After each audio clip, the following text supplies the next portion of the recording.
Hello and welcome to Talkin Baseball. We are talking about units that might surprise you with a unit who might surprise you. Jolly Olive is in the lab. Let's talk ball. And this is the story. The best hitter you've never heard of. The 2005 White Sox. They win that year? Hello and welcome to Talkin Baseball, presented to you by SeatGeek. Make sure you use code TALKIN. Go check out some of these teams as we hit, I don't know, are we at the midway point of spring training? Is that overzealous? I think that's a little overzealous, right? You might be spot on. It's been 2 weeks. Zealous Wheeler. About? Coming up on the Korea game, we're going to be streaming that at 6 a.m. on March 20th. Is that halfway? I guess it depends when you start pitchers and catchers. Excited to get into it today. No Trev on a big steel tube on his way to the warehouse as we're about to film some ball and play this weekend. John Boy at the warehouse setting up as we're about to play ball and play this weekend. So it's the dream team.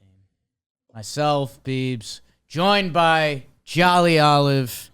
You may have seen him from JM Baseball. Baseball Today. Talking baseball before. Yeah. And Jolly, where else have we seen you? On Jolly Olive, my channel. Shea Station. Jam Gaming. How you doing? I'm good. We've just been spending so much time together, Jake. It's been really nice talking ball. No, I'm good, man. I'm excited to be here. We have a really fun episode today. Crafted by the two wonderful minds in the other boxes on your screen. And I'm excited, man, because talking ball is always a good time. Talking ball is the best. And, you know, the ultimate compliment to you, Jolly, Chris Rose, when he needs a Baseball Today guy, you're kind of his 1-1. I'm honored. Chris Rose doesn't mess around. No, sir. Chris Rose doesn't mess around. I almost messaged him late night last night because his Cleveland Cavaliers and Dean Wade went off. And I know he was watching, but, you know, baseball season's coming. Best D Wade to ever play in Cleveland, some are saying. Beebs, how are you? I'm doing well. Yeah. We do have some construction going on around us today, so if you hear some ancillary buzz, you're not going crazy. We have told our building, please stop. Kindly stop. And starting in 2 hours, you guys have like 4 days where we won't be here. And they said yes, so in theory it should be stopping. We will see. We're going to talk some ball today. We like peeling back the curtain for you guys. Things we thought about. BBD's been dreaming up a wins draft for a while. Not against it. I think if we do it right, that's a binge episode. Because you end up talking probably 15 to 18 teams or so. And we're a bunch of guys that like talking ball. So we didn't have that grind today, just being real with you. Some breakout players. There will be times for that. You'll hear that. We'll talk about that. And you've probably heard about that in a lot of the TPPs, which is the other thing we have going on. That we landed on kind of position units that can surprise you this year. And we do our unit draft. It's bigger than that. Essentially, I wanted to look into offenses and pitching staffs that can surprise us this year in a good way and a bad way. A lot of times we try to be, you know, we are players' coaches.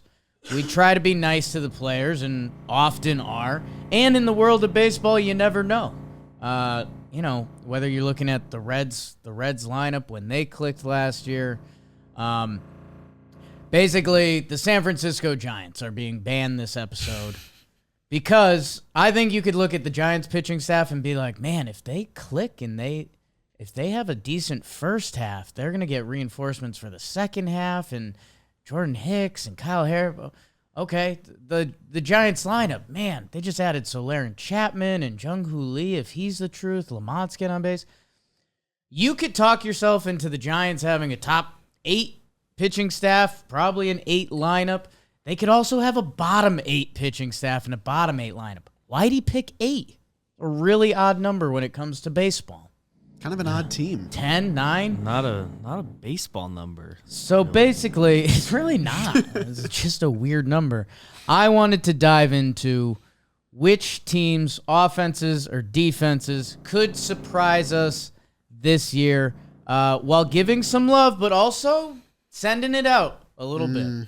And this whole episode is brought to you by Shady Rays. I wore my Shady Rays into the office today. I'm wearing my Shady Rays right now. I wear my Shady Rays because, yeah, I like them. I love them. The sun is coming back out. I think a sneaky, if you're still working your way out of your seasonal depression with us, welcome to Talkin' Baseball. And B, I think daylight savings is like 2 weeks or something. It's coming. Like this. Is that going to be like while we're in Tampa? It might be, or it might even be the weekend before. Like the sun is coming back. So get your sunglasses with Shady Rays, and they've got their lost and broken replacement guarantee. So you get a pair of Shady Rays, you basically get them for life. And what if I told you these lifelong shades you can get for 50% off with code TALKIN? That's 2+ pairs of polarized shades with code TALKIN, and that offer applies to the custom Jimmy and Jake shades. Whoops. That's still my biggest flex that gets Trevor kind of mad. It's like, yeah, I have my own Sunnies, Trev. How's that work for you? And that is because of Shady Rays. So go click the link in the description. Use code TALKIN for 50% off. 2+ pairs of premium polarized shades. Jolly, I will kick off to you. And unfortunately for you, I do want to start with potential disappointing groupings. And again, I peel back the curtain for the people. That's because I think this is going to be some of the big teams. This is going to be probably teams with World Series aspirations, which I think there's probably 12 to 14, depending how you stretch it out, that have some sort of glimmer of actual World Series hope.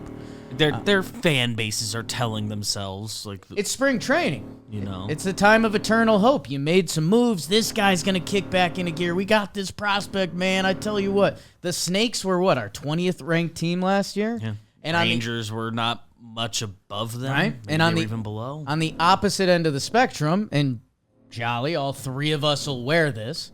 If we were doing this last season, if you had said the Yankees lineup or the Mets pitching staff, those two units, I mean, Yankees offense traditionally always a wagon and Judge coming off his home run AL record, just to clarify. And the Mets coming into the season with Verlander and Scherzer, if we had said either of those units would disappoint, oh my God, dude, how could you say that? These guys don't know ball. You would have ended up looking pretty decent last year. So our goal isn't to necessarily be savants and get ahead of this. It's just the world of baseball opens up many paths. So Jolly, teeing all of that up, I will kick to you. What is an offense or a pitching staff that you're a little nervous could be disappointing this year? I mean, first of all, great explanation. Thank you. Great lead up. I got hot there. I know, you got passionate. Jake, what I said before we started the show, when we were deciding what we were going to talk about, I said, let's be brave, you know? And being brave is willing to wear egg on your face when you're wrong. Sure. So why not go for gold? Why don't we go for the gold standard? The team that used to wear gold in their uniform. The team that's been to 7 straight ALCSs. Okay. A team that is not going to have their ace for opening day. Okay. Jake, I'm a little worried about the Houston Astros rotation. Last year, I spent a lot of time looking at that rotation. One, because my Mets had gotten Justin Verlander. I had picked Christian Javier to win the American League Cy Young. I was wrong. Framber Valdez is a name that is there every year. And they were boasting, this new young crop of guys that they internationally scouted or in the U.S. scouted and were really excited about. And those guys are going to be relied upon heavily this year. Right now, the rotation as listed is Framber Valdez at the top. You like that? Sure. Christian Javier is your 2. Okay, we'll see. Got that extension took a step back last year. I think they still believe he can be the guy he was in the 2022 playoffs. If we were doing bounce back players, there's a chance Christian Javier could have been on the list. I would let him, fool me again for sure. Jose Urquidy, your number 3. Hunter Brown, and then JP France. So right now, it's not at full strength, and that's obvious. The reason I'm picking them is, one, because of the caliber of the Houston Astros. We expect them to be there every single year, and every year they are there. Also, last year, 8th in Major League Baseball for staff ERA at 3.94. A pretty good mark. I expect that mark to go up this year. And I'm specifically targeting the rotation because I don't think anyone of sound mind should be doubting that bullpen, especially that back 3 of Brian Abreu, Ryan Presley, Josh Hader. That might be the best bullpen in baseball. And when you guys didn't take them in the unit draft, I was shocked. I never got the chance to say that. It was a miss. That was a little crazy. It was a miss. There's, names back there were names, for sure. Rafael Montero, too. Point being, when I think of the Houston Astros and all the winning they've done in the past few years, I think of rotations. I think of your Garrett Coles. Charlie Morton was in the mix at one point. Obviously, Justin Verlander, Zach Greinke. This is, I think, the weakest Houston rotation I've seen since they became the Houston Astros that we know and fear in these days. And they're going to be relying upon a lot of bounce back, which is always a little scary. I mean, take it from a Mets fan who's relying on basically 4 or 5 guys who might not crack a rotation to make up a rotation. So for them, it's going to be, is Javier's fastball going to go back to normal? Which, who knows? All of his stuff got a little bit worse last year.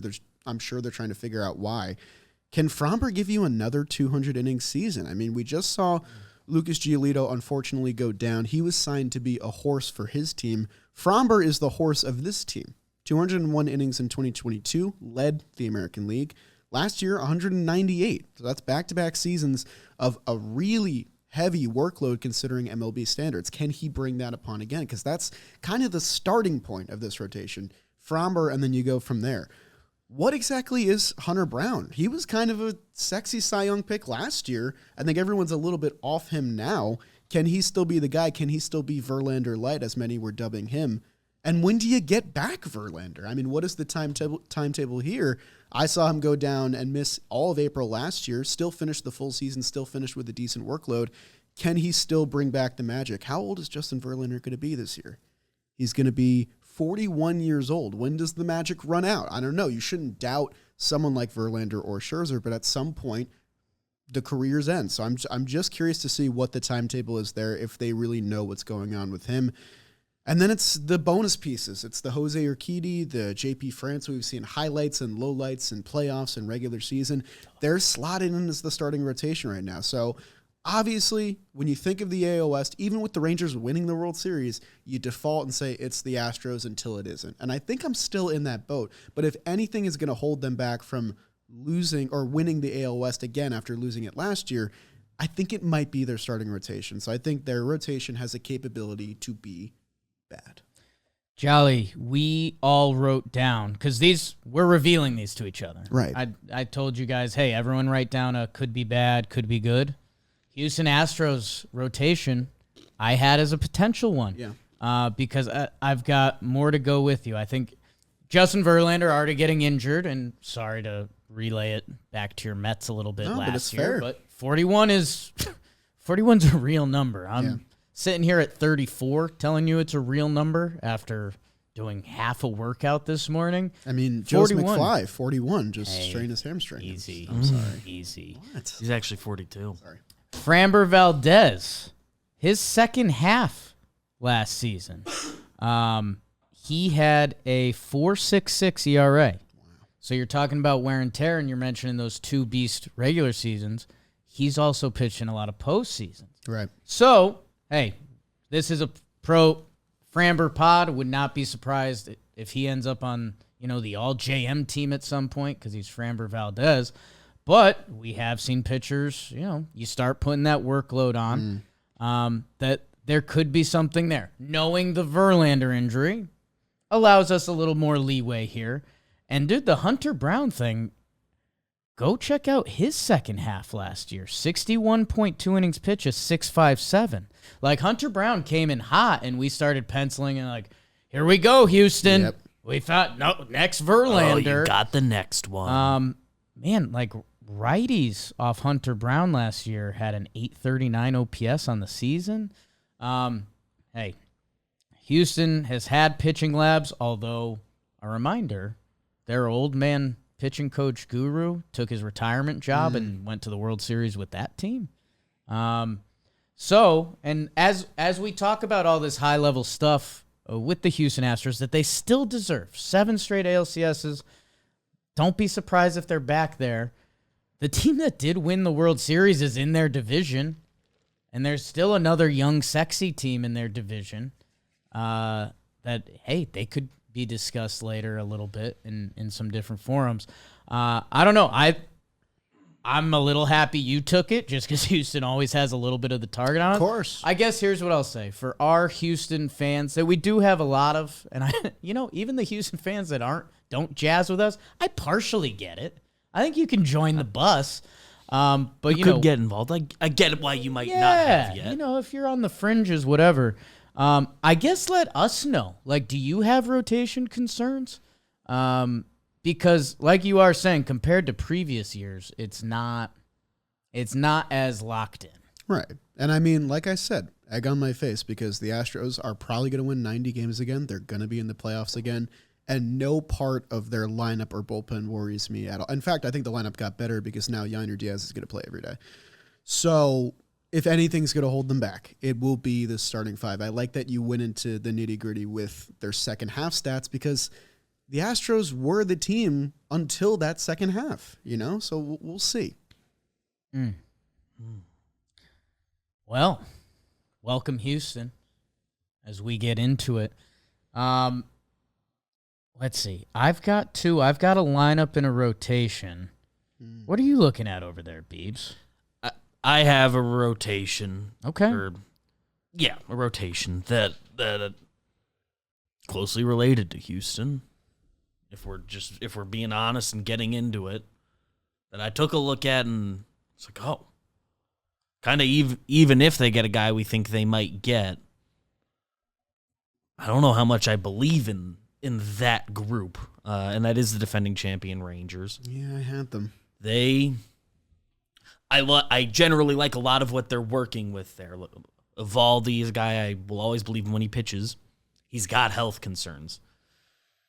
John Gray and the Heen Dog 2-3, they were fighting to get starts in the playoffs, find innings in different roles. Didn't see a whole lot of them. Dane Dunning, guy who has a good relationship with the show, I generally like. I don't know what the ceilings on those 3 fully are. It doesn't feel like you could bank on anything too high ceiling wise. Cody Bradford they're currently listed 5-starter, and Rangers fans, you might be saying like, well, look who's on the IL. They'll come back at some point this year.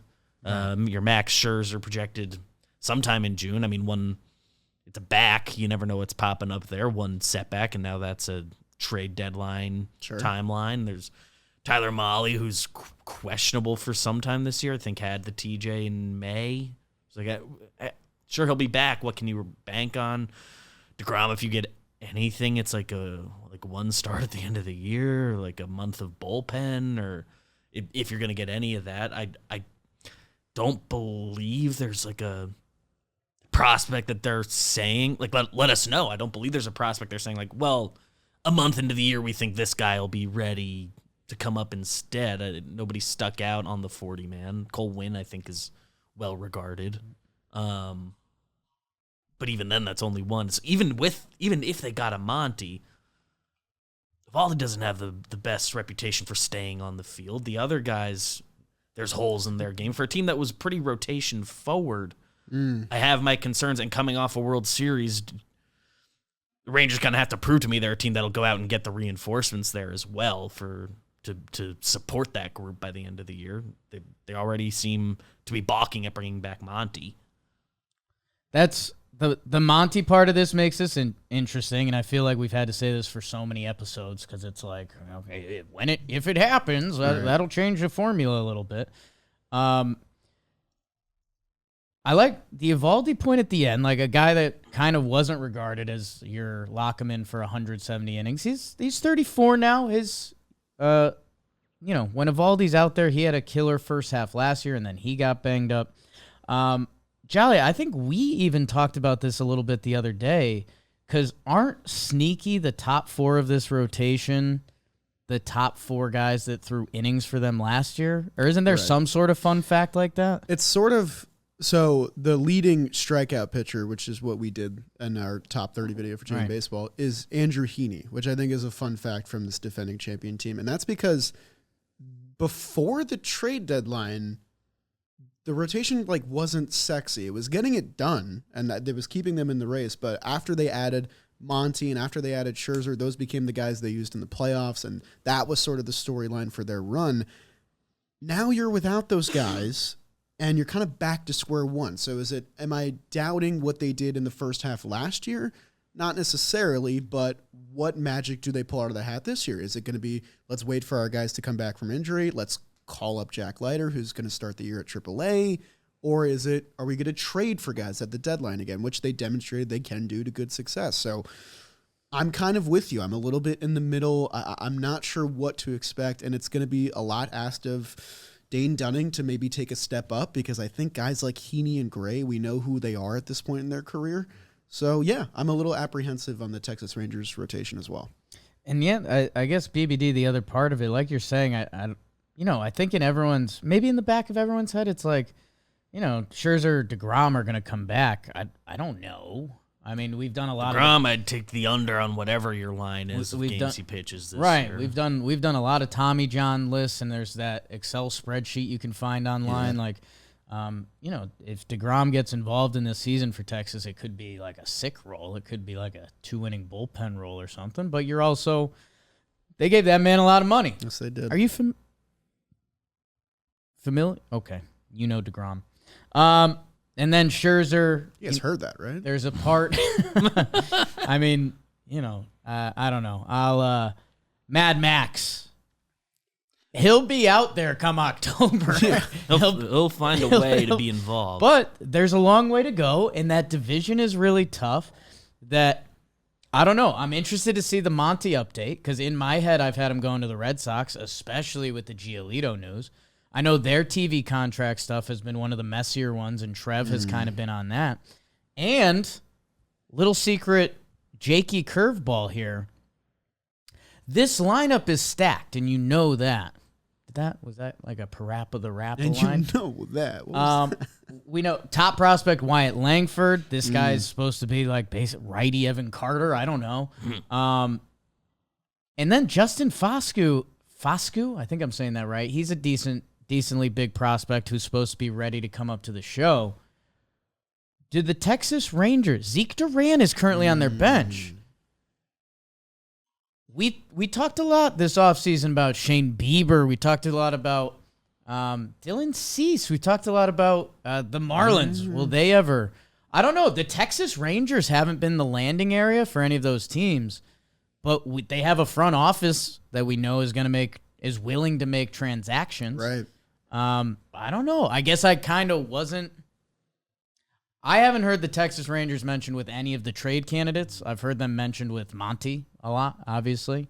I don't know. That got my wheels spinning a little bit. And we do this all the time with the Baltimore Orioles, too. And they finally punched that ticket and got Corbin Burns, and we're still doing it with them.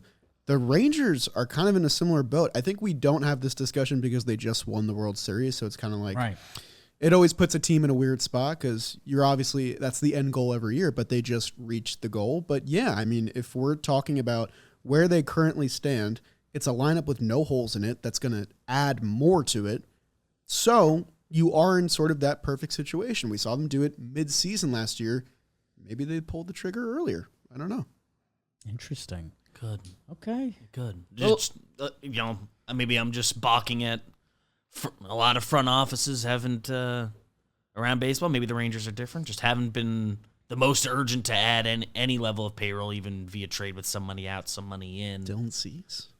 I would love them as a Cease He looks team. like a Ranger. He does kind of have Ranger vibes. A little sad we didn't get mad at them for not getting involved in Burnsy. But Sure. Yeah, I mean, it's also really tricky because the other half of this is what DeGrom, Molly, and Scherzer are combining for $100 million on the IL. 50 innings, Like maybe. Molly's got a real deal. Rangers owner seems pretty chill with some of the deals we did last year, but it's a lot of queso not throwing the pill. Yeah. Okay, little AL West early on. Shots fired. Hey, are you done ducking us? Let's go. I know, right? Seriously. Well, no, let's just go on to who could be good. No, I'll do my could be bad, and I was kind of dreading this one, but I'll bring it to a lineup. Just rip the Band-Aid. Are you doing it? Toronto, I don't know, man. These were my 3. How fun. I don't know, man. Yeah. So I'm a George Springer guy. UConn, and that guy's had a couple seasons when he's playing and he gets just banged up that you extrapolate his numbers for the year and you're like, oh shit, like George. Sometimes we forget where George Springer kind of can be on the pantheon of MLB players. UConn guy. He's getting a little older. 154 games for Georgie last year. I love it. Didn't have that. Did you have him with a 732 OPS? Yeah, he's playing right field now, too. He went 2020, which I like. Hey. A lot of guys did that. 2020, 2.1 WAR. He's 34 now. He's played a lot of games. He's got an injury history. Going back to 2021, he played 78 games. So a little age, little injury risk, whatever. I still obviously love George Springer. Bo Bichette, honestly, no argument against it. He just hits. That's it. Vladito. What's going on, Vladdy? MLB The Show cover guy. We've got a ton of MLB The Show content coming soon. If you haven't seen, Shelfie has joined the John Boy Media team. Myself, Joe's. I think Jolly wants to get in the lab. Ask politely. Peeps on the sticks. A lot of MLB The Show content coming, so if you're excited for that. Vladdy is on the cover. And you can say this for almost every baseball player. I end up calling myself out a lot. What are you, Vladdy? Because right now that 2021 is an outlier where you one-dotted OPS-wise. Otherwise, your highest OPS in a season has been 818. And that's a little skewed because offense was down in 2022. So he had a 133 OPS plus, which that's a really nice number. Last year, 788 OPS. 117 OPS plus. Like that's a good player. Again, we're judging Vladimir Guerrero probably slightly unfairly because of his name. If we didn't know who his daddy was. But that's also part of the reason he's probably on the show cover. So, like, if we're doing all of that, if Vladdy is the 117 OPS player he was last year, and Springer, and not the 131 OPS player, those guys are the lineup. Yeah. Like, they signed Justin Turner. I love Justin Turner. He's 39, which is insane. When he's out there, he's hitting, and he gets out there enough that I'm not even really going to complain. But he's Justin Turner. I think you kind of know what you're going to get.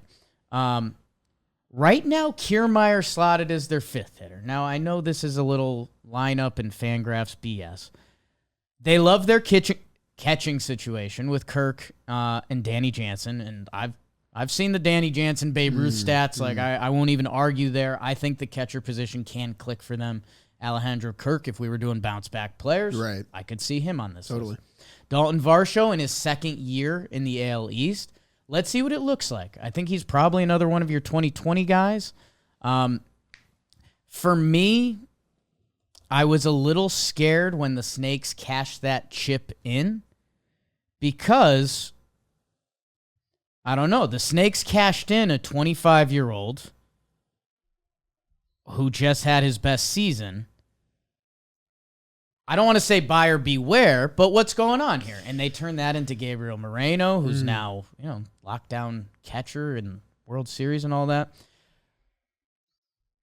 Dalton Varsho has a career OPS plus of 96. I think there's more in the tank. 2nd year in the AL East. His defense is awesome. I'm just really worried about this Blue Jays lineup because you're also in a pitching where the Yankees pitching should be better than last year. The Rays always pitch. Orioles, kind of, let's find out, but they're a very good baseball team. That the Toronto Blue Jay lineup, I'm a little nervous. I think their fan bases too. Brandon Belt contributed a lot for them last year. Yeah, he's not really there currently. He's nowhere, right? Matt Chapman, yeah, who I know a lot of Blue Jay fans will also tell you his final 5 months, they're saying it's addition by subtraction. Little rude to Matty Chapman. So I don't know. I really love the Blue Jays pitching. When I'm looking at this lineup, I get a lot of I know Biggio had an on-basey second half.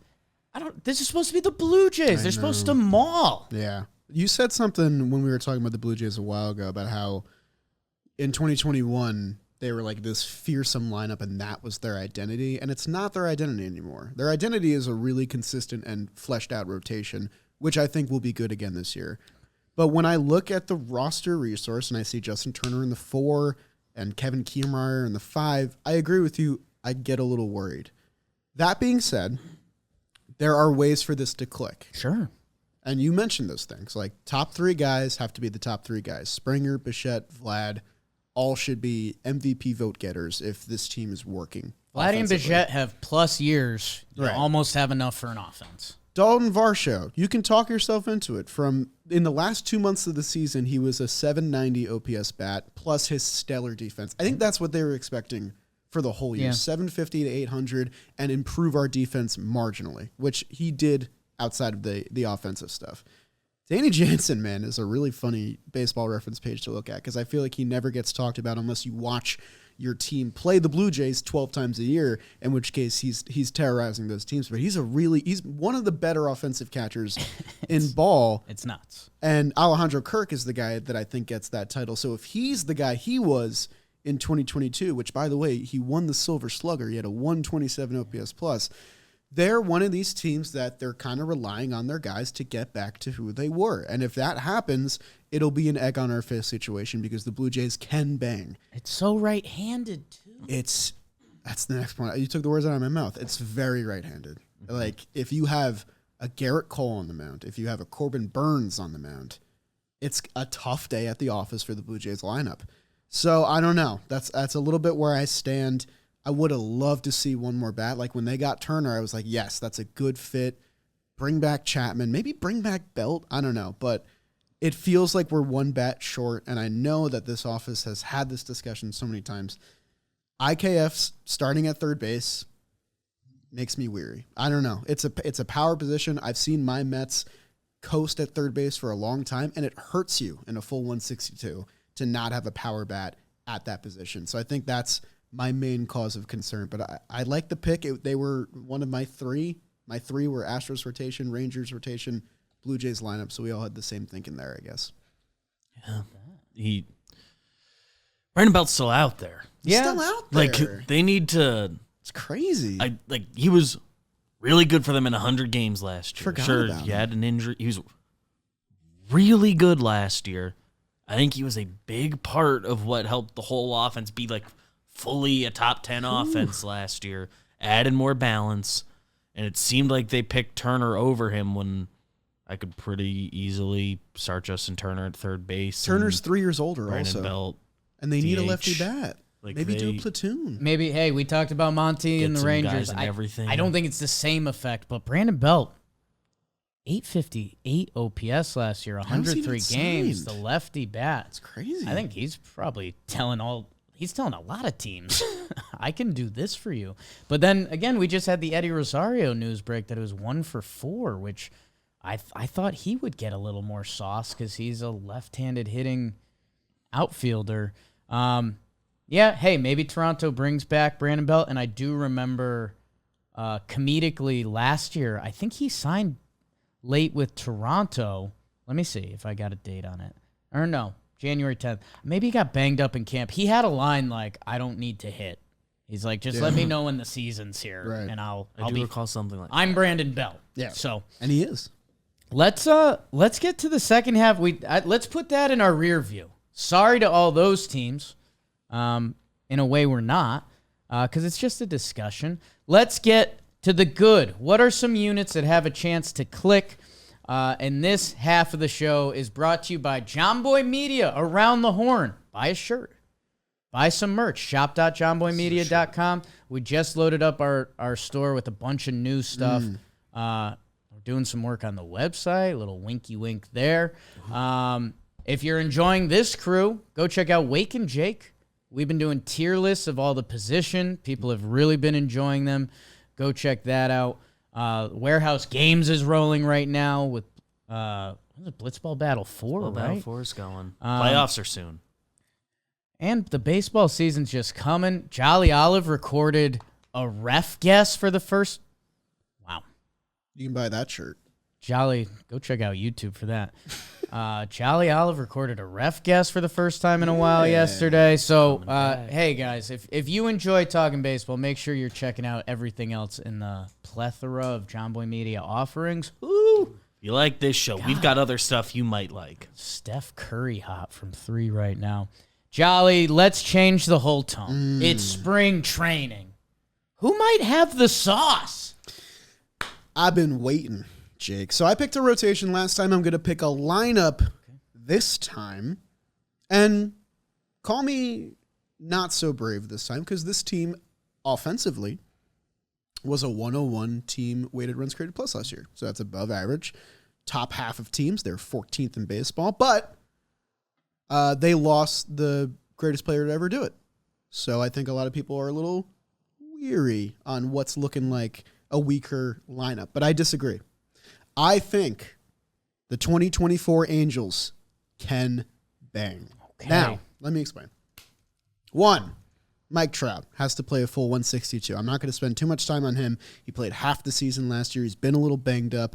I posted on Twitter that I did a little sprinkle on the DraftKings Sportsbook, fun fact, of Mike Trout winning MVP, plus 2,000. If you told me plus 2,000 odds on Trout winning MVP 2 years ago, I would have laughed in your face.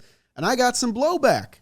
People are sleeping on Mike Trout, which is crazy to think about because he's only 32 years old. It's not like he's this old man past his prime. We've seen plenty of players, Adrian Beltre, who just went to the Hall of Fame, have great 30s in their career. So Mike Trout, no doubt there. His quotes have been awesome for Angels fans too. I'm not going anywhere. I want the ownership to spend. Hell yeah. I think that's great. Outside of him, it's a lot of loose parts. It's a lot of spare parts. It's a lot of guys we haven't seen put together great full seasons. I think that's the main apprehension. So I want to go down the list here. Number 1, and I'm going to get his name wrong, and I'm really sorry about it. Shanuel. Shanwell? Let me know. I'm sorry. Shanwell? Like Manuel? I don't know. That's his cousin. Jake. He lived in Sam's house. 29 games last year. Yeah. 20 walks, 19 strikeouts, 402 on base percentage. Yeah. Let's see a full season. He got rushed up a little bit. West Coast Pasquantino. Oh, I like that. Maybe. That's fun. Maybe. Feed me that. Jake, when the Angels signed Brandon Drury to a 3-year deal, I said, this has disaster written all over it. The guy's been injury-prone his entire career. Now he goes to the Angels. I've seen them sign Zach Cozart after a great contract year. That was a disaster. Man, he had the best full season of his career. 26 home runs, 803 OPS, 125 games. Basically was the only consistent beacon for a very chaotic team last year. Best part, 800 OPS against lefties, 804 against righties. He's an everyday player. He's your infielder, third base, first base, left field, wherever you want to put him. They had him at second base a lot last year, too. Didn't know that. I like Brandon Drury a lot. Anthony Rendon. We do it every year. He recently tweaked his groin, his hamstring, so he might be out for a little bit. We'll see. I don't want to spend a portion of this talking about him because he is, at this point, the most expensive bonus piece in baseball. I love him. It's when he's right, he's really good, but we haven't seen that since 2019. So if we see it, great. If not, I think we're all kind of expecting that. Winning record in Anthony Rendon starts last year. Okay. Spin it. 22 Spin and it. 21. Spin it. Just a note on Shanuel and Rendon. On the Angels team baseball reference page for 2023, they played 29 and 43 games respectively and are listed as a starter, and I've never seen a number that low get the starter number, and that's freaking me out. Yeah. But get excited because Don't laugh. Come on. I laughed.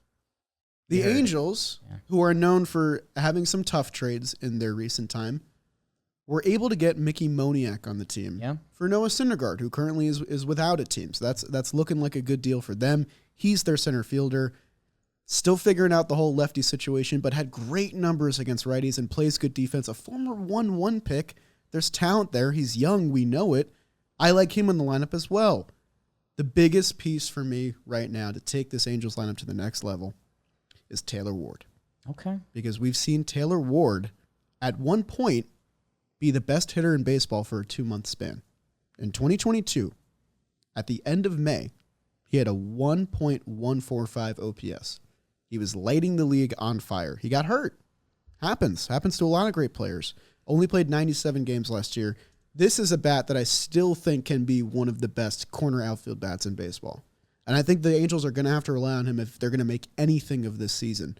So if you put me in a situation where Trout's playing a full season, Taylor Ward gets a full season of run, Nolan Shanwell gets at least 100 games and continues that on-base streak, Brandon Drury is healthy again and does what he does last year, and then Anthony Rendon, But I'm talking about 4 to 5 guys at the top of the lineup that can be really good.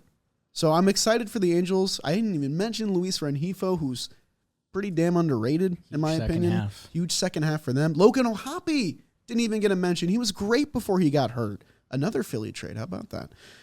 I like the Angels lineup a lot. I'm not going to talk about the rotation. I think these guys can bang. And now there's no Ohtani pressure. Go out there, be studs. No one's expecting you to snap a curse and buy Ohtani back and all this stuff. Just go out there and bang. I like the Angels lineup. Powerful stuff, Jolly. Thanks, man. I considered putting the Angels lineup on my list. I did not. I got scared off by the balance a little bit, especially thinking of those Seattle righties looking at this lineup. Again, a lot of right-handed pitching, and in theory, the bottom 60% of their lineup could be righty, or if Rengifo's down there, but lefty is also his lesser side. Well, again, I'm giving my reasoning for not bringing this to the table. Sure. There is something here, though. Trevor in our TPP, he kind of did the head turn look. He's like, wait, this Angels lineup has a chance. It does. It does. There's a lot of youth. Shanuel Margot, again, it's such a small sample size, but him and Neto and Logan O'Hoppe, you have 3 young guys at important positions that have a chance.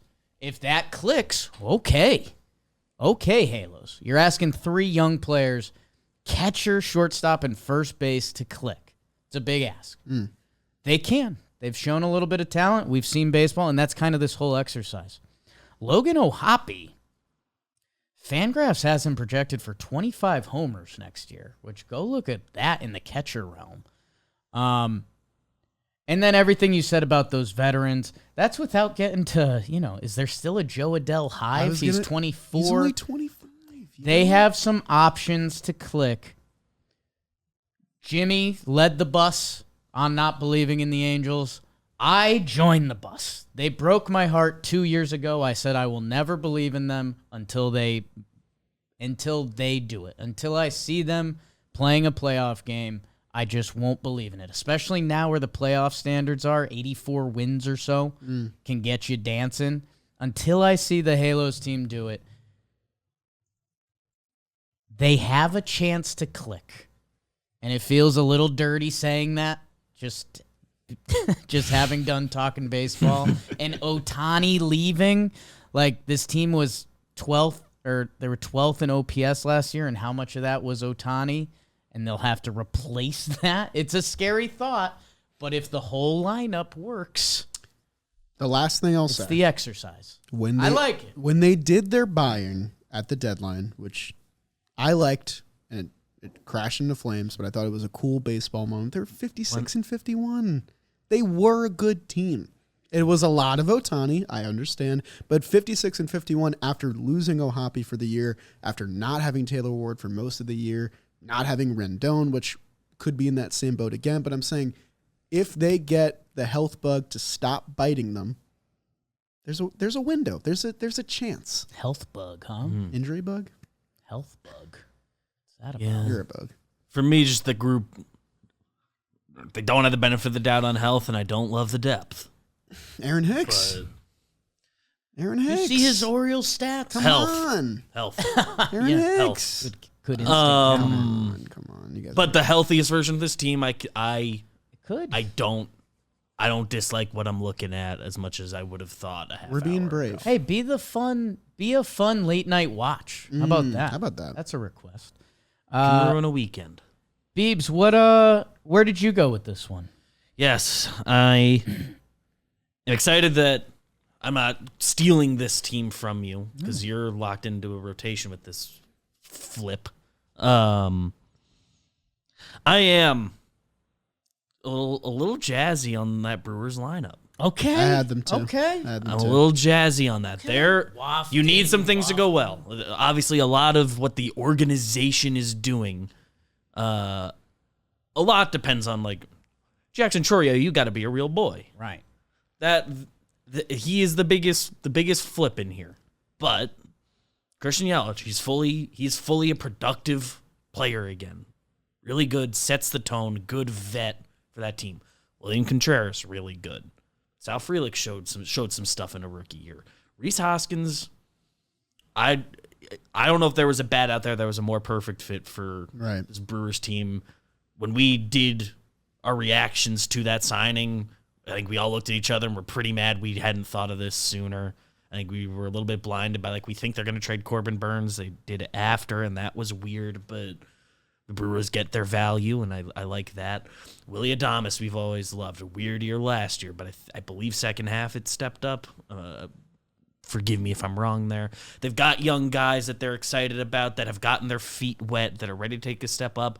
I don't hate some of the depth I'm looking at here. Joey Weimer was a big part of their locker room last year, and he is in a bench role according to Fangraphs right now. Gary Sanchez really hit last year. He is in a reserve role right now. There's room for him to get some DH at bats if one of these bats isn't working out or an injury happens. Jake Bauer's okay. Monasterio, Baseball Reference projects him for an OPS in the 7s. He's a real boy. Okay, you're just a guy. I like that. I could be talked into that Brewers lineup clicking. Chourio is the biggest piece that, like, I need to see something, and they have time for that to happen. But they're a team that, like, hey, best version of this would work. The Brewers lineup is a little mental warfare because I think in a way they have more pillars than they have had in previous years. I think Yelich, Contreras, Rhys, and Willie, those are guys that are pretty locked in to be good baseball players. Outside of that, it's all young. So, like we say, the story of baseball, if it comes together, Frelick showed something last year. Garrett Mitchell got hurt. Chourio got the bag. So, yeah, are you a Bobby Witt, like Luis Robert type that deserve that contract year one? Probably. The Brewers are a pretty smart org. I guess for me, and coming off of Jolly's Halos, currently on the Milwaukee Brewers, there's 1, 2, 3, 4, 5. They have, well, how about this? They have 5 guys in their lineup projected to hit 16 or more homers. That's the whole Angels. So again, these are Fangraphs projections. Do what you want with them. But that's where, I know homers aren't everything. They're pretty damn good, though. The Brewers currently have 1, 2, 3, 4 guys in their lineup set to not eclipse 10 homers. Now, it's because they're young and they're going to, like, split time and stuff like that. But that makes me worried about the Brewers lineup. I've got 2 things. 1, do you want 15 seconds to talk about Abner Uribe? No, not yet. Okay, soon. Not yet. The Mets played the Brewers early last year, so I got to see them at full health in their opening day lineup. Garrett Mitchell, I think, will shock some people this year. Former first-round pick 2020. I saw him hit 3 homers in 2 days against the Mets. He has a nice Corbin Carroll-esque swing. So I think he's going to be good. I think they're getting a big piece back with him being healthy. Joey Ortiz in the Corbin Burns deal. The fact that they traded Corbin Burns for this kid means they see something in him. Seems like they like him. Like they probably picked him out and said, we want Ortiz in the deal. And he's going to be an upgrade over Brian Anderson. So I like that for them. The power thing worries me. I fully agree with you. When we did our first baseman tier list, and we were figuring out a spot for Rhys Hoskins, we thought we were going to goof on him a little bit, put him in Orioles first baseman because he kind of looks like the Orioles first baseman. We looked at his baseball reference and we said, damn, Rhys Hoskins has been good every single year he's played since 2017. There is no weak link. The weak link is a year where he led the league in walks with 116. Rhys Hoskins is a perfect fit for them. I fully agree on that front as well. My only apprehension, and I keep using that word, my only caution, thesaurus, is that their only source of offense for their final 2 months last year was Mark Canha, who had a 120 OPS plus, was a trade guy for them. They kind of do that every year, though. When they're going to the playoffs, they trade for somebody. It was Mike Moustakas a few years ago. Last year was Mark Canha. Carlos Santana was in the mix. That's going to be part of the equation for them. So I'm just wondering, what does this Brewers offense look like in late July? Are they in the mix for the Central? I think they will be. What becomes the hole? Is Sal Frelick going to have a sophomore slump after a pretty explosive start last year? Is Willy Adames going to struggle again? It's kind of a similar game you're playing with the Angels where you can buy a lot into the top 5, top 6, but there's still just question marks galore, and I think it's a little bit more power-centered, which is scary. It's always scary. So I like the pick. I had that pick as well. I ended up going with the Angels because I talk about the Brewers a lot. They're kind of my Angels for you. Like, they always kind of hurt me every year. Okay. They were my World Series pick in 21. Every year they go to the playoffs, and I go, this is the year. It never happens. Maybe this year's the year. Who knows? I like the pick, Beebs. There's a chance. I guess I get worried. Who becomes the second lefty? Like, Yelly has found kind of a on-base resurgence. He had a really nice year. Still stealing bags, Yelly, okay. Yeah. Who becomes the second lefty? They need a middle-of-the-order lefty. This was a problem with the Yankees. Like, this is Aaron Hicks sliding up the lineup to break up Judge and Stanton, and it just never kind of felt right because lineup balance is important.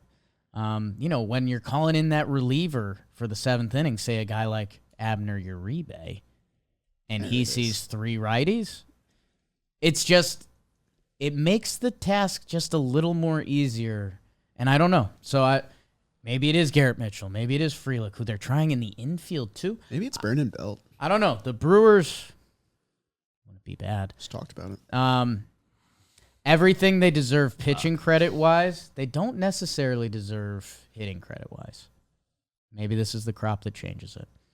I will close it out.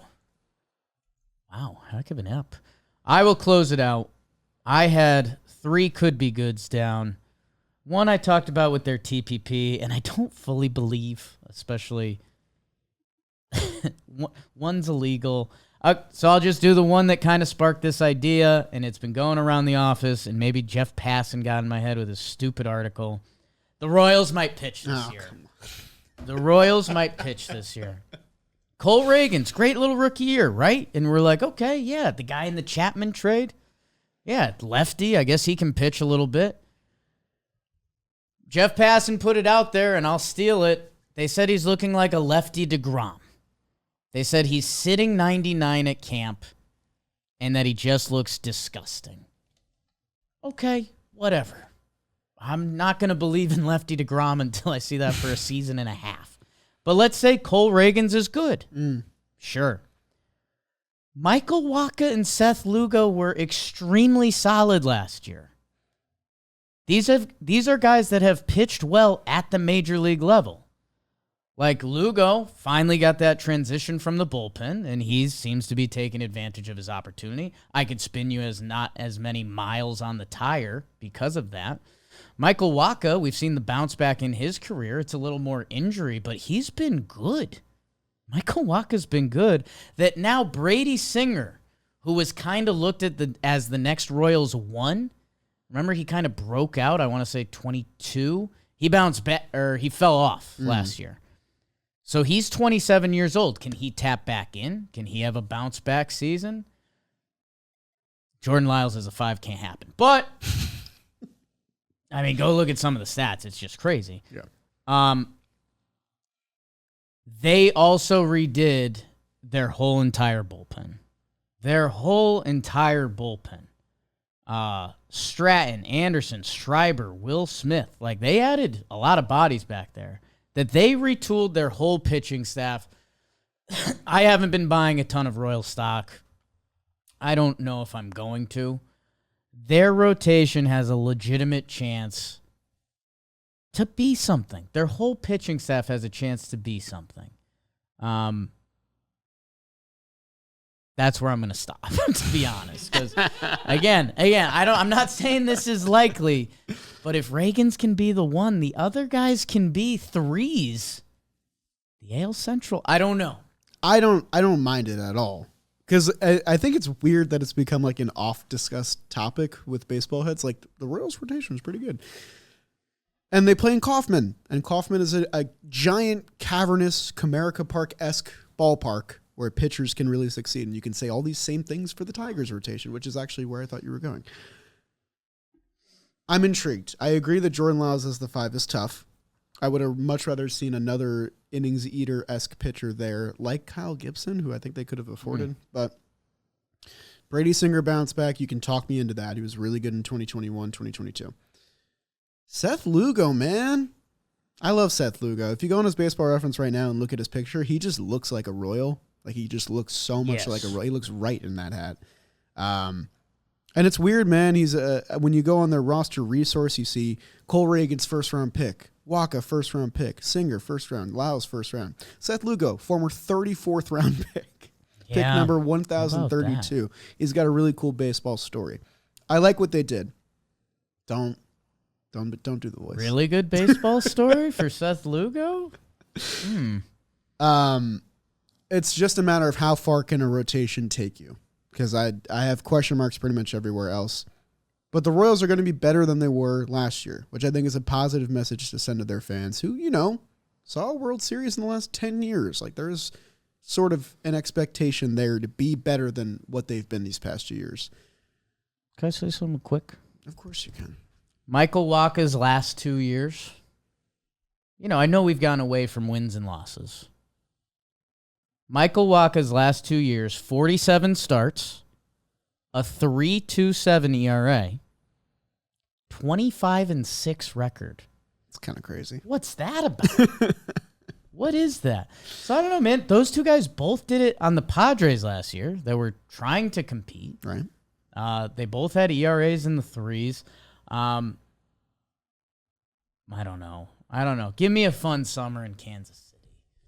Let's I guess the teams that I had that didn't get listed, Twins rotation maybe being bad. Hi Trev, hope you're enjoying your flight. It's just some depth stuff there. Like Sonny was really good last year. Let's see what happens. I had 2 lineups that could be good. Pirates, I talked about it in their TPP. I put Pirates with a question mark. It's a ton of youth. I didn't believe in it. It's really hard to believe in. But again, the formula we talked about with those teams, there's a couple staples that can bring you something. There's some young guys that can elevate.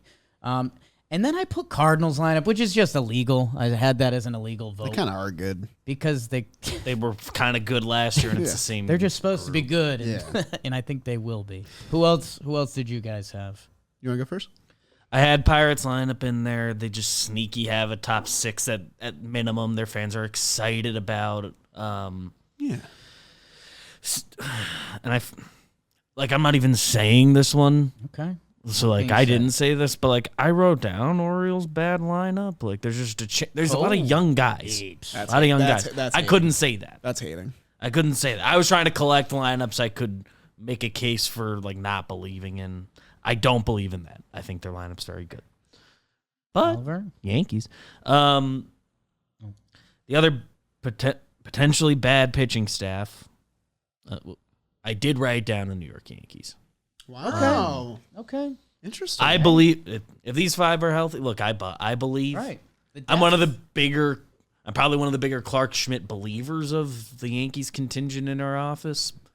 And even with that, their depth has been the hot button topic. They're an injury and any of Rodon, Clark, Nestor, like kind of just not being usable, which 2 of those guys kind of weren't last year, and Clark wasn't for stretches last year.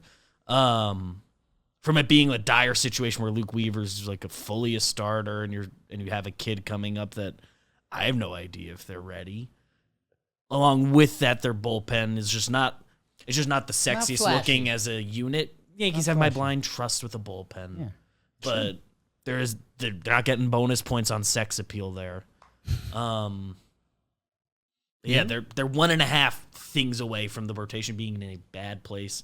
I think all of us would say, like, if we could predict one trade deadline move, it's Yankees trade for a starter at the deadline, which a lot of us have Yankees on our minds. Enough Yankee talk. Jesus. I had 2 rotations that could be good. Everything else got talked about. Brewers rotation. I talk about the Brewers all the time. People think I have a weird soft spot for them because I do. Apparently. All this guy talks about. This guy's so soft. I'm a big cheesehead, big Milwaukee guy. I want to go to Miller Park. It looks fun. It's not Miller American Park. Family Field. It is Miller Park. Can we stop? Okay. It's Miller Park. Just a lot of ballpark. Been twice. Tough names to defend. It's a little crafty, a little Giants-esque, like just trying out pieces, young guys, whatever. My other one, which I heavily considered because I really like the top 3. It just thins out so much after that. Padres rotation, I think, has the chance to be good. Joe Musgrove, if he didn't get hurt last year, is talked about as one of the best pitchers in the National League. I think everyone thinks Michael King is going to break out this year. And then Yu Darvish is Yu Darvish. It's just after that, Brito and Vasquez and a lot of guys I'm not they just have somebody else go down. A lot of guys I'm not familiar with kind of worries me. You're going to need starters in the long run, so I ended up not going with them. But I can see it for the Padres rotation. I see the top-end talent of that team. It's just what happens under it.